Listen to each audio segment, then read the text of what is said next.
Praise the lord. ప్రభు అయిన యేసుక్రీస్తు నామంలో అందరికీ వందనాలు. ఈరోజు దేవుడు మనతో మాట్లాడుచున్న మాటను మనం అందరం కూడా శ్రద్ధగా ధ్యానించుకుందామండి. ఈరోజు బైబిల్లో నాకు ఇష్టమైన వర్స్ గురించి ధ్యానించాలని దేవుడు నా హృదయంలో ఒక తలంపు పెట్టాడు. అదేంటి అంటే, నాకు ఇష్టమైన వర్స్ ఏంటి అంటే, ఫిలిప్పీలకు రాసిన పత్రిక 1వ అధ్యాయం 21వ వచనము. నా మట్టుకైతే బ్రతుకుట క్రీస్తే, చావైతే లాభమే. ఇది నాకు చాలా ఇష్టమైన వర్స్. ప్రభా, బ్రతికితే నీ కొరకే బ్రతకాలి ప్రభా అని ఎప్పుడైతే దేవుడు నన్ను ఆయన యొక్క సేవలో పిలుచుకున్నాడో అప్పటి నుంచి కూడా దేవుని కొరకే బ్రతకాలి అని చెప్పి ఒక తీర్మానం అయితే తీసుకున్నాను. అయితే మనము దేవుని కొరకు ఈ యొక్క లోకంలో జీవిస్తూ ఉన్నప్పుడు, దేవుని కొరకు బ్రతుకుతూ ఉన్నప్పుడు, ఈ యొక్క లోకంలో ఉన్న మలినము మనల్ని అంటకుండా జీవించడం చాలా కష్టం అండి. అదే టఫెస్ట్ జాబ్ అని నేను చెప్తాను. ఈ యొక్క లోకంలో ఉన్న మలినము, ఈ యొక్క లోకంలో ఉన్న పాపము మనలను అంటకుండా జీవించడం ద టఫెస్ట్ థింగ్ అన్నమాట. మరి మనం ఈ యొక్క లోకంలో జీవిస్తున్నాం కానీ మన యొక్క లోక సంబంధము కాము. మరి యేసుక్రీస్తు ప్రభువారు యోహాను సువార్త 17వ అధ్యాయములో కనుక మనం చూసినట్లయితే, ఆయన చేసిన ప్రార్థనలో 17వ అధ్యాయం 14వ వచనం కనుక మనం చూసినట్లయితే, వారికి నీ వాక్యం ఇచ్చి ఉన్నాను, నేను లోక సంబంధిని కానట్టు వారును లోక సంబంధులు కారు గనక లోకము వారిని ద్వేషించును. నేను ఇక లోక సంబంధిని కాదు, అలానే వారును అంటే మనం అందరము కూడా లోక సంబంధము కాము అని చెప్పి యేసుక్రీస్తు ప్రభు వారు ఇక్కడ చెప్తున్నారు. ఎస్, మన యొక్క లోక సంబంధము కాము. అయితే మన యొక్క లోకంలో ఒక కొంత పీరియడ్ ఆఫ్ టైం మాత్రమే మనం ఉంటాము. ఈ యొక్క పీరియడ్ ఆఫ్ టైంలో మనము క్రీస్తు కొరకు బ్రతికే వారిగా మనం ఉండాలి. వి మస్ట్ చెప్పాలంటే we must live for Christ. అంటే మైక్ పట్టుకొని ప్రసంగించాలని అనుకుంటున్నారా? లేదు. మన యొక్క సాక్ష్యాన్ని మనం కాపాడుకోవాలి. మనం ఎక్కడున్నప్పటికీ కూడా మనము క్రీస్తు కొరకు బ్రతికే వారిగా ఉండాలి. ఎక్కడ మన యొక్క విశ్వాసాన్ని తాకట్టు పెట్టకుండా, ఎక్కడ మనము దేవుని వదిలిపెట్టకుండా మనము దేవుని కొరకు బ్రతికే వారిగా ఉండాలి. నా ప్రియ సహోదరి సహోదరుడా, ఒక చిన్న విషయాన్ని మేము ముందుంచాలనుకుంటున్నాను. మరి ప్రాడిగల్ సన్ ఉపమానం మనందరికీ తెలుసు కదా, తప్పిపోయిన కుమారుడి యొక్క ఉపమానం.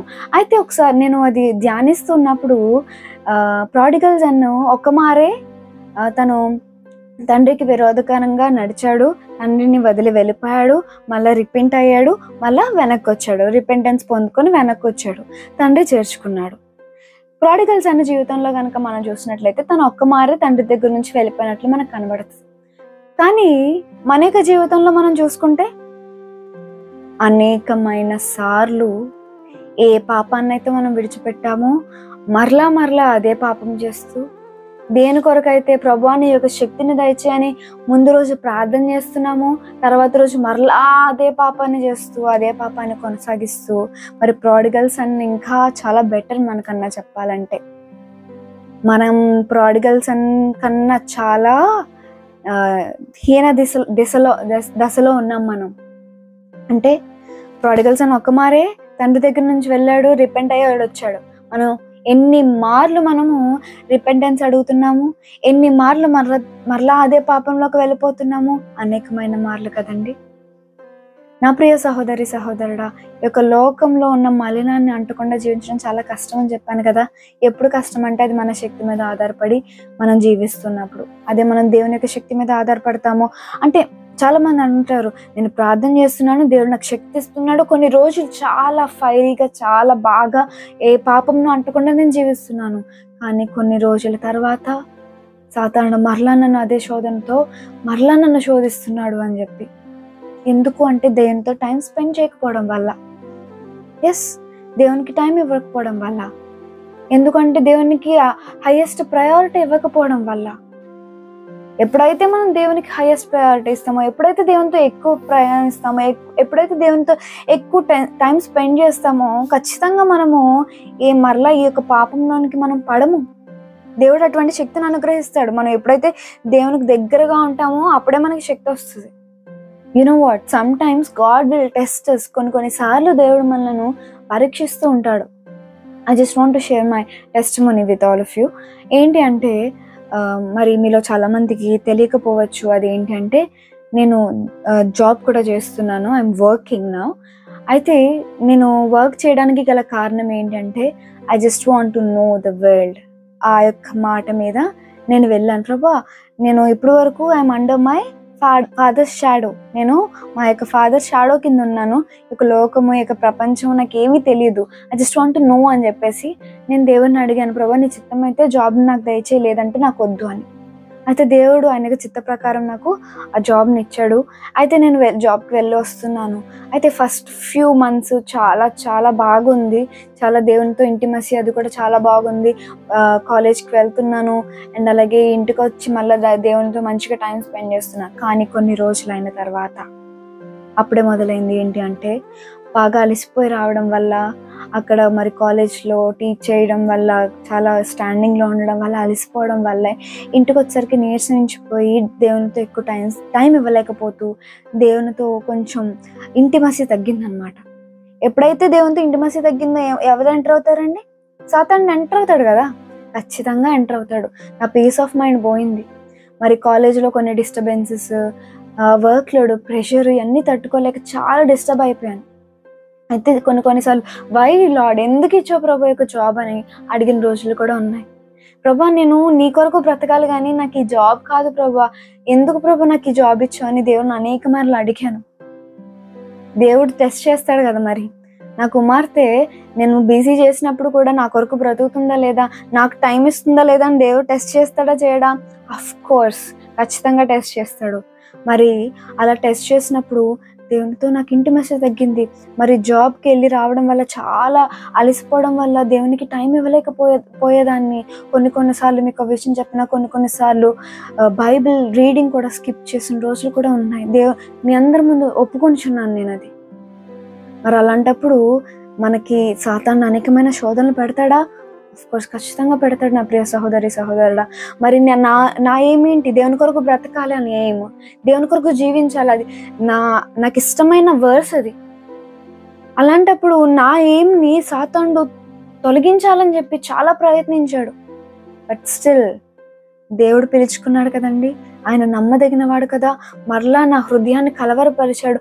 నేనేం చేస్తున్నాను, నేను ఏంటి, నేను ఎవరిని, నేను దేవుని యొక్క బిడ్డను, ఈ యొక్క జాబ్ ఇవన్నీ ఇది అసలు నథింగ్, నాకు దేవుడు ఉంటే చాలు అని చెప్పి మరలా ఆ ఇంటిమసీని నేను పెంచుకోవడం జరిగింది. దేవునితో మరలా గడపడం జరిగింది. దేవుడు ఎప్పుడైతే నేను దేవునితో మళ్ళీ ఇంటిమసీని పెంచుకున్నానో, దేవుడు నేను కోల్పోయిన పీస్ ఆఫ్ మైండ్ నాకు ఇచ్చాడు. వర్క్ ప్రెషర్ని తట్టుకునే శక్తిని ఇచ్చాడు. ఆ స్ట్రెస్ని తట్టుకునే శక్తిని దేవుడు నాకు ఇచ్చాడు. నా ప్రియ సహోదరి సహోదరుడా, ఈరోజు మరి నాలాంటి సిచ్యువేషన్ మీరు కూడా ఎదుర్కొంటూ ఉండొచ్చు. మరి దేవుడు మనకి ఇచ్చింది మనం దేవుని కొరకు, అంటే దేవుడు మనకి ఇచ్చాడు కదా, మనం దేవుని ప్రక్కన పెట్టకూడదు.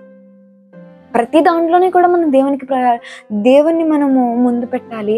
అండ్ అలాగే ఇక లోకంలో జీవిస్తున్నప్పుడు చాలాసార్లు మనం మన యొక్క విశ్వాసాన్ని మనము చాలాసార్లు కాంప్రమైజ్ చేసుకోవాల్సిన పరిస్థితులు వస్తాయి.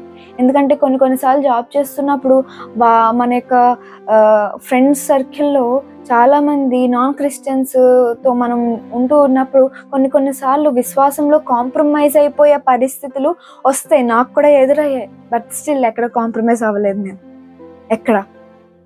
మేబీ మనం ఇక్కడ వాక్యం ఏం సెలవిస్తుంది, మరి 14వ అధ్యాయంలో లోక సంబంధులు కారు గనుక లోకము వారిని ద్వేషించును. అఫ్ కోర్స్ మరి వాళ్ళు మనల్ని ద్వేషిస్తారు. అవి వాళ్ళు ద్వేషించినప్పటికీ కూడా మన యొక్క విశ్వాసాన్ని మనం ఎక్కడ కూడా తాకట్టు పెట్టకూడదు కదా. మనం క్రీస్తు కొరకు జీవించాలి, మన యొక్క సాక్ష్యాన్ని మనం కాపాడుకోవాలి.